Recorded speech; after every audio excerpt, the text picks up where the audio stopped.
Welcome to Viji's quick kitchen. இன்றைக்கி கறி மசால் பொடி எப்படி செய்யலாங்கிறத பார்க்கலாம். இதுக்கு தேவையான பொருளெல்லாம் நோட் பண்ணிக்கோங்க. நான் உங்களுக்கு தனித்தனியாக வறுக்கிறப்போ அளவு சொல்கிறேன். நீங்கள் பொடி செய்கிறதுக்கு எப்போவுமே நாட்டு கொத்தமல்லியே யூஸ் பண்ணுங்கள். அப்போ தான் உங்களுக்கு பொடி நல்லாயிருக்கும். அப்போ தான் உங்களுக்கு குழம்பெல்லாம் டேஸ்ட்டாகவும் வாசனையாகவும் வரும்.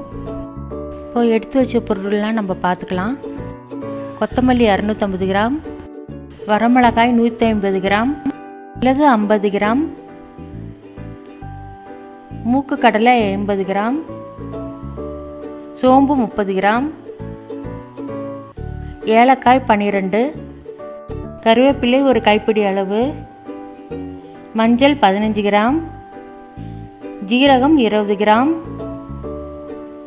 மராட்டி மொக்கு 10 கிராம், பட்டை 10 கிராம், கிராம்பு 10 கிராம், கசகசா 25 கிராம், 10 அன்னாசிப்பூ, 3 பிரிஞ்சி இலை. இப்போ ஒவ்வொன்றா வறுக்க ஸ்டார்ட் பண்ணலாம். இப்போ 250 கிராம் மல்லியை நான் 2 தடவையாக போட்டு வறுத்துக்கிறேன். இதுக்கு அடிகனமான கடாயை எடுத்துக்கோங்க. ஆரம்பத்துலேருந்து கடைசி வரைக்கும் அடுப்பை சிம்மிலேயே வச்சுக்கோங்க.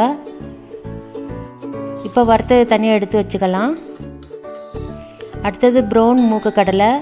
இது வறுக்கிறதுக்கு கொஞ்சம் நேரம் பிடிக்கும். அது பொரிஞ்சதும் தோல் லைட்டாக விரிஞ்சி வரும். அந்த சமயத்தில் எடுத்து போட்டுக்கோங்க.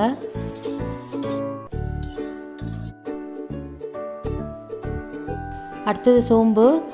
இது கொஞ்சம் வறுத்தது சூடேறி நல்லா வாசனை வந்துடும். அந்த சமயத்தில் எடுத்து கொட்டிக்கலாம்.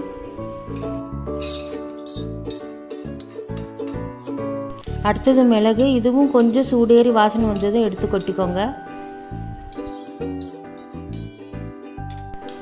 அடுத்தது ஜீரகம். இது கொஞ்சம் கலர் மாறும். வறுத்ததும் அது சமயத்தில் எடுத்து கொட்டிக்கோங்க.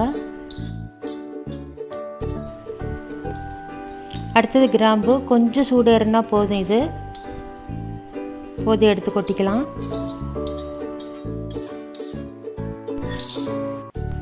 அதே போல் தான் அன்னாசி பூவும் பட்டையும் கொஞ்சம் சூடேறினதும் போதும், எடுத்து கொட்டிக்கலாம். இப்போ மராட்டி மொக்கு.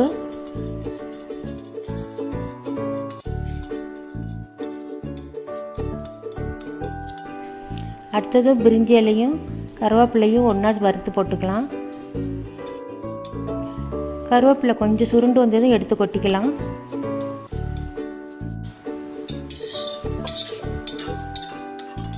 அடுத்தது ஏலக்காய். கொஞ்சம் சூடு பண்ணதும் போதும், எடுத்து கொட்டிக்கலாம். அடுத்தது கசகசா. நல்லா பொரியிற சத்தமாக வரும். அந்த சமயத்தில் எடுத்து கொட்டிக்கலாம். அடுத்தது கடாயில் கொஞ்சமாக எண்ணெய் விட்டுக்கோங்க. இப்போ மிளகாய் வறுக்க போகிறேன். அது ஒரே மாதிரி சீராக வறுப்படுறதுக்காக தான் நான் ஆயில் விட்டுருக்கிறேன்.